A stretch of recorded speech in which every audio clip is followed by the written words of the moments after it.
Boxing King Media, delighted to be joined by Mr. Frank Warren, currently cruising around somewhere in London, I'm guessing. How are you, sir? You good? I'm good. I'm not cruising around. I'm trying to get home. Cruising home. Obviously, Cruising. good stuff. We're days away from the 5v5. I've got to ask you before I talk about the announcements the other day.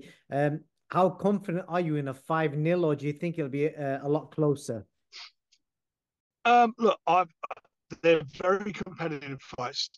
Most of them 50-50. There's a couple 60-40s there, but I have utmost faith in our selection of boxers and the weight categories we picked out, and I think we can have a clean sweep here. I was looking at the odds earlier. I think three of the fights, Matchroom's fighters are slight favourites, and there's two that you guys have got as favourites. So you got Hamza Shiraz, who's an out-and-out favourite, and Zile Zhang. Yeah, Yeah. well, look, bookmakers put the odds out there. Those odds are there to be beaten. As I say, I've got utmost confidence in my fighters, and whatever it's going to be, they are good matches. They're great fights for the fan. We just come off of a magnificent heavyweight fight, the best heavyweight fight of the 21st century, most important fight of the 21st century. So if they're all a quarter as good as that, we're all going to be happy campers. If you was to pick one fighter to shock or surprise people from your camp, who do you think will make the biggest statement? I think they're all capable of making the biggest statement. I genuinely do feel that. I think they're. I mean, to pick one guy out is just. I just won't do that because I just feel we need to with guys win them. Tough fight for me. That fight is all about heart and mind. He's got all the tools to do it. It's about his heart and mind, and I think his heart is there, and I think his mind will be there. Willie has been looking for a big opportunity. When he turned pro, I thought he was going to be. I really thought he was going to, do something extra special. He had that setback, but since then he's back in the game again. He's in a tough fight. There's no doubt about that. And obviously we've got the Big Bang in with the Deontay, and that fight is a crossroads fight for both of them. They're both coming off of losses, and it'd be interesting to see, especially as Deontay's the captain of the Matchroom team, how that pans out. You announced a day or two ago a couple of big cards. No one saw Joe Joyce, Derek Chisora. That's just sprung up on us out of nowhere. By the looks of it, I think even Derek was surprised because he rocked up at the press conference like an hour or so late. Good fight, that. A lot of people are picking Chisora to win. Well, look, it is a good fight, and again, there are two guys there. I think one's 39, the other one's 37, 38 in Joe. Um, Joe's coming off of a win, having lost those two fights against Big Bang. Having said that, before those two fights, a lot of people thought he was going to give everybody a real problem as in a defence of their respective world titles. So he's got to get back in the groove. Derek, for me, this is a last chance saloon for him. Um, and I'm somebody who advised him to retire a while ago. So it's going to be very interesting. But yeah, well, it's the truth. I'm not going to tell Porky Pies about it. That's what I said to him at the time. And maybe I'm right, maybe I'm wrong. He doesn't think I'm right. We'll see. But it's a great fight. It'll be a competitive fight. There's no doubt about that. But the loser of that fight, I think his days at the top echelon boxing is well and truly over. Liam Davis, Shabazz Masood. I know Shabazz was with yourself for a little while. That's a really good fight, that. I know Liam's going to be a big favourite in that, but industry insiders are saying don't sleep on Shabazz Masood. But Shabazz is a good fighter. He's 12-0. He's undefeated, and he has two wins over Liam as an amateur. And I was standing in between them, and I could hear what they were saying to each other. And stand on me, this is going to be a crack. And both of them know how important is. Liam, since he's been with us, has won the British, European, Commonwealth, and the IBO title. We know he knew he holds all the four belts, and I think he's one of the most improved. Look,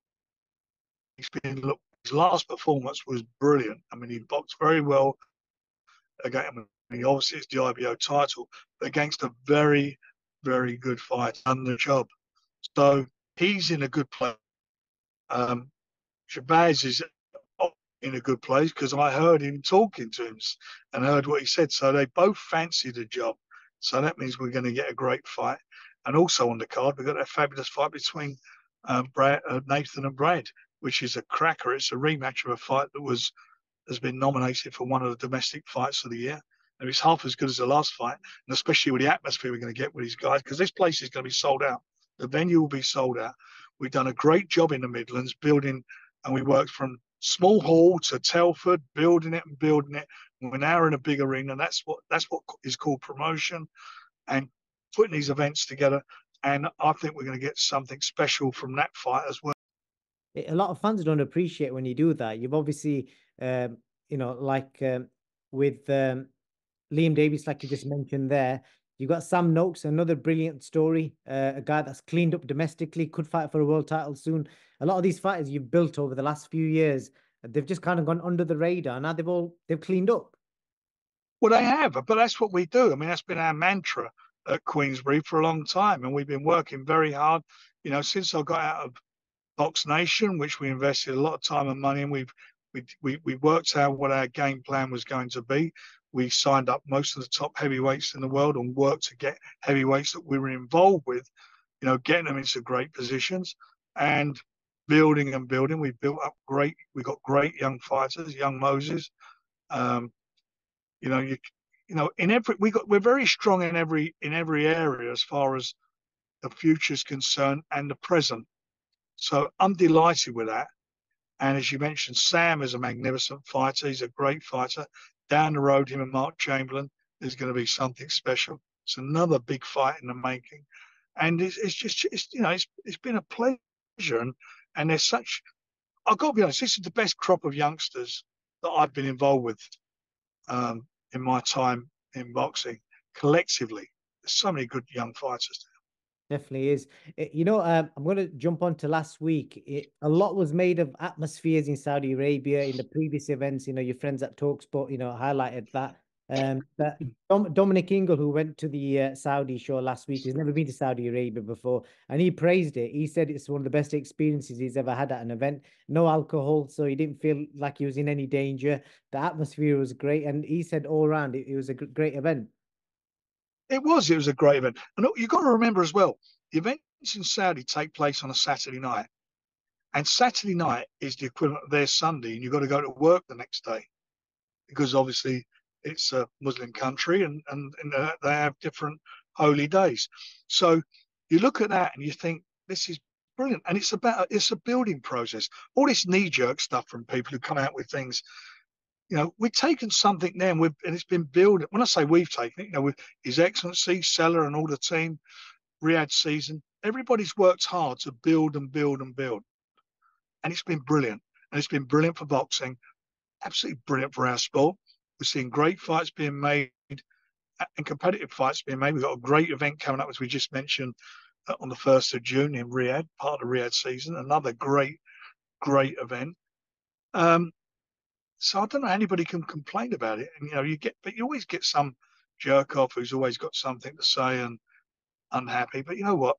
Forget them. All I know is what we're doing at the moment between all of us, when I mean all the promoters, where they complain, people are complaining in the past, now these fights don't happen, promoters don't work together. When we're working together, let's find something else to moan about.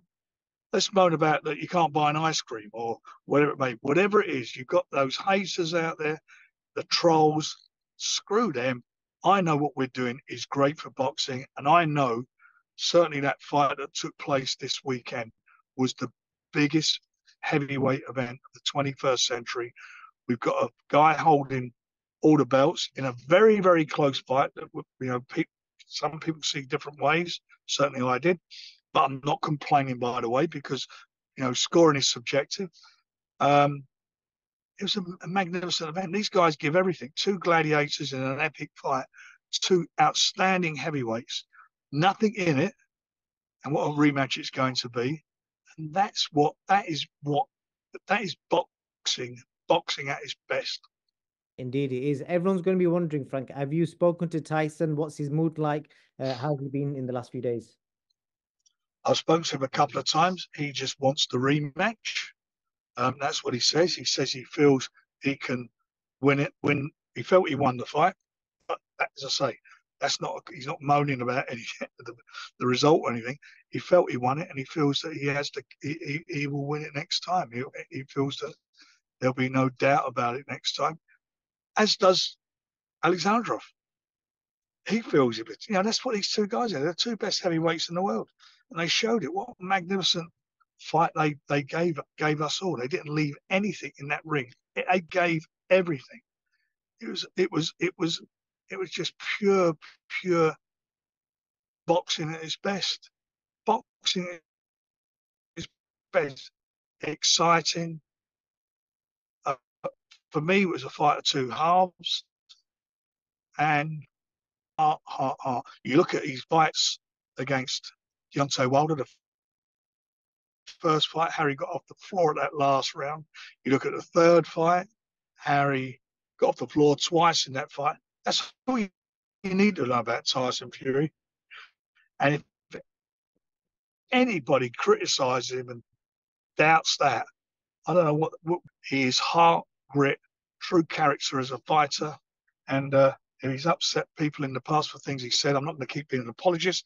I've told you, and he's in his own book. And if you watch these series, he suffers from bipolar. He says on very rare occasions he says things that may upset people. But I can assure you, Alexander Usyk was not offended by being called a sausage, a middleweight, or a dosser. Last question I've got for you is, unfortunately, when British fighters lose, a lot of scrutiny comes with it. Two of the main things people are picking up in this, they're saying, why was there three voices in the corner? Spoke to Johnny Nelson yesterday, and he suggested he feels like Tyson Fury's on the decline. A few people have said that. Colin Hart said that as well. And then obviously about the three voices in the corner. What do you make of that observation? Well, look, Colin picked Usyk to win. And Colin's a good friend of mine and a very respected boxing journalist. He's entitled to his opinion. And I get that and understand that. We'll find out in the next fight. I'll tell you what, that fight took a lot out of both of them. I went to the dressing rooms afterwards. That took a lot out of both of them. And as you know, Usyk's been suspended for 45 days because of because of the intensity of the fight. So that is what it is, and we'll find out down the road in October when they have the rematch. As regarding Johnny's never had a good word to say for Tyson anytime. He called him a thug in the Daily Mail, which are haters of Tyson. None of them, even sort of casting sort of some like aspersions about the mental health thing. Tyson, where he came from, all the problems he's had, he's been an absolute torchbearer for mental illness, and I'm disappointed in Johnny that he keeps saying this, but that's where he's at. And remember, Johnny Nelson was with me. I made all of his world title fights that he won. I made those. So and speaking as John, if I compared one against the other, and John was a very, very good champion against Tyson, I've got to tell you something, in the heart department, there's only one man now. Mr. Warren, appreciate your time. I'll see you in Saudi in a few days' time. Have a safe journey home, and thank you. It's a great pleasure. I look forward to seeing you out there. Take care, sir. Bye.